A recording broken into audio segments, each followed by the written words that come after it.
In today's video, I am going to teach you how to export contacts from Brevo. This is a useful process when you need a backup of your contact list, when you want to move data to another tool, or when you need to share a copy with your team. I will walk you through the export from start to finish, and I will point out a couple of small details to help you avoid confusion. First, make sure you are logged into your Brevo account and you are on the main dashboard. Look to the left sidebar and click on CRM. This is where Brevo organizes customer information, including contact records and related details. After you open CRM, select Contacts. This takes you to the Contacts table where you can view everyone currently stored in your account.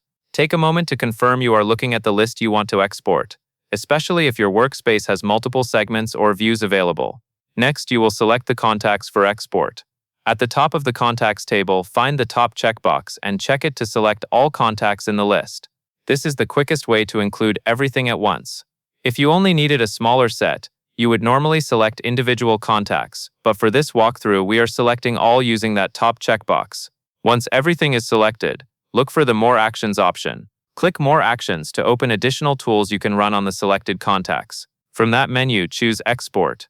This tells Brevo that you want to create an export file from the contacts you have selected. After you select Export, a sidebar panel will appear where you can begin the export process.